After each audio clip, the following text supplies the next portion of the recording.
je m'appelle Lamine Diédhiou. Je suis membre du bureau du collectif des victimes de Tivaouane Peulh, démolition de Tivaouane Peulh. Je pense, comme l'a dit mon prédécesseur, M. Sadio Sané, par rapport à la situation de Tivaouane Peulh, c'est une situation très alarmante. Parce que figurez-vous, c'est en 2017 que des gens sont venus en surprise, voilà, démolir nos maisons. Sans sommation et avec des prétextes quand même fallacieux. Parce que déjà, ils nous disaient que c'était pour la tracée de l'autoroute, le prolongement de la VDN. Alors qu'à l'époque, il n'y avait même pas de décret. Parce que sachant que quand même au Sénégal, pour faire une autoroute, une route, il faut un décret présidentiel.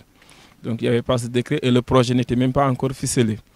Et c'est un scandale parce que après qu'on a poussé les enquêtes, les recherches, on s'est rendu compte qu'il y a la Cypress qui est derrière toute cette mascarade. La Cypress n'ayant pas le courage de s'afficher, donc elle a été couverte par des autorités de l'État, Pape Sabou Ndiaye. À l'époque, il y avait le ministre de l'urbanisme, Diène Farbassar, qui a avoué publiquement à l'Assemblée nationale que voilà, ils ont accompagné un promoteur qui souhaiterait faire 2500 logements à Tivaouane Peulh. Et comme également l'a dit Sadio, ici, nous ne sommes pas venus comme ça s'installer. Nous sommes des citoyens quand même qui respectent la loi de ce pays et les procédures d'attribution foncière. Et là, la procédure qu'on a suivie, il y a des promoteurs qui sont là, il y a également la population autochtone parce que figurez-vous que dans notre constitution, tout ce qui est, par exemple, droit coutumier est reconnu par la constitution. Et que la loi de 1964 sur le domaine national également a défini les modalités d'attribution de parcelles. Nous avons suivi ces règles pour obtenir nos parcelles via les autorités locales, via également les promoteurs et aussi aller régulariser ces sites-là avec la mairie et la préfecture. Donc nous sommes en toute légalité.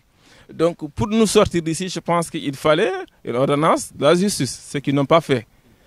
Ça, d'abord, c'est une première faute de l'État et ils n'ont pas aussi recensé. C'est à la suite qu'ils sont venus recenser et aujourd'hui, la grande surprise, c'est qu'ils disent qu'ils ne reconnaissent pas également ce recensement que le préfet, voilà, Babacar Kane avait supervisé, voilà, encadré. Aujourd'hui, ils ne veulent pas reconnaître ce recensement. Mais ça, c'est des actes, c'est des choses qu'ils disent, mais la réalité sera autre parce qu'ils vont reconnaître ce travail-là. C'est eux qui ont démoli. Ils vont nous payer notre argent. Ça, c'est clair parce que nous sommes des Sénégalais et nous allons quand même jouir de tous nos droits. Ça, on ne va pas reculer sur cette question-là. C'est des choses peut-être qui vont avancer, peut-être pour tester un peu notre réaction, mais nous sommes fermes sur ce dossier-là. On est clair. Par la suite, après la démolition, le président, après multitude d'actions de revendications, le président nous a octroyé les 20 hectares, le site où nous sommes. Et nous avons des papiers en bonne et forme. Nous avons suivi voilà, tout ce qui est procédure de régularisation de ces 20 hectares jusqu'à obtenir voilà, l'autorisation de lotir voilà, signée par le ministre voilà, de l'urbanisme et de l'hygiène publique, Seydou Salou. Donc c'est récent. Et eux, ils étaient surpris parce qu'en fait, tous, ils avaient bloqué les dossiers parce qu'ils ne souhaitaient pas qu'on reçoive ces documents. Étant surpris, automatiquement, ils ont sorti voilà, des directives voulant retirer en urgence cette autorisation de lotir. Sachant qu'également, ça aussi, c'est un décret. Ce n'est pas une chose voilà, qu'on retire comme ça du circuit administratif. Là, nous avons engagé voilà, la bataille juridique avec nos avocats qui vont poursuivre toutes ces personnes tapis dans l'ombre voilà, qui sont en train voilà, de faire un peu de deal. Parce qu'il faut le dire également, pour moi, c'est des bandits fonciers. Le gouverneur Alassane Sall qui nous a reçus dans son bureau et qui dit carrément, là, vous n'allez pas rester là-bas. Malgré voilà, les directives du président, tout ce que le président a donné comme ordre, lui, il refuse. Maintenant, la grande question à ce niveau, c'est quoi? Qui est le gouverneur Alassane Sall? De quel droit voilà, il a aujourd'hui pour défier l'autorité du président Macky Sall? Je pense que ça, c'est une autre question que le président en personne doit régler avec le gouverneur Alassane Sall. Il ne peut pas donner des ordres et des documents à l'appui qui sont sortis de la présidence du secrétaire général de la présidence de la République signés, donnant des ordres à tous les services voilà, de s'activer et de diligenter le dossier de Tivaouane Peulh, de nous donner ces 20 hectares, de nous trouver un hectare supplémentaire, ce qui est en train d'être fait, et le gouverneur est en train de contrecarrer tout ça. Voilà, ça je pense que c'est un problème.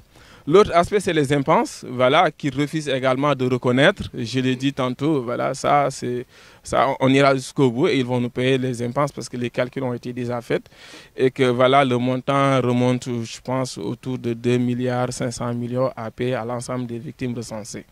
Donc nous sommes à cette situation aujourd'hui et également nous interpellons également à nouveau le président de la République qu'il prenne ses responsabilités par rapport à cette situation parce que c'est les Sénégalais qui sont là, voilà, des gens qui sont en phase avec les lois de ce pays. Je pense que nous n'avons jamais voilà, infailli au droit. Je crois que quelque part, on doit respecter nos droits également. Donc le président, à mon avis, doit prendre ses responsabilités et rétablir l'ordre dans ce pays-là, surtout par rapport à son administration, où il faut le reconnaître, il y a beaucoup de gens quand même qui sont tapés dans l'ombre dans cette administration et qui sont des gens quand même malveillants, des gens quand même des opportunistes qui profitent voilà, du foncier pour s'enrichir. Et ça, je crois que le président doit mettre un terme à cette situation dans ce pays. Sinon, à la longue, ça peut déstabiliser le pays, il faut le reconnaître. Là, on le dit haut et fort. La Casamance aujourd'hui est dans cette situation depuis 1982. C'est parce qu'à l'origine, il y avait un problème foncier. L'Israël, c'est un problème foncier. Et il ne faut pas penser que le Sénégal se l'a épargné. Le président, lui, en personne, il a dit 95% des plaintes qu'il reçoit journalièrement voilà, proviennent du foncier. Et pour moi, il faut que quand même il prenne ses responsabilités. Il prend ses responsabilités par rapport à ses autorités. Tous, on les connaît. Maintenant, ils sont connus. Ils ne se cachent pas. Quand le gouverneur prend dit publiquement que voilà, nous n'allons pas rester ici, alors que le président l'a dit, je pense qu'il ne se cache pas maintenant. Donc, je pense que le président, il est temps voilà, qu'il prenne la chose au sérieux et qu'il essaie de régler définitivement cette question de Tivaouane Peulh. Sinon, nous, on est ferme, on est catégorique, on ne va jamais quitter ce site. L'inventaire nous a été attribué, nous avons nos documents. Voilà, on va engager la bataille juridique. Parallèlement aussi, nous allons aussi continuer notre combat comme on l'a toujours fait.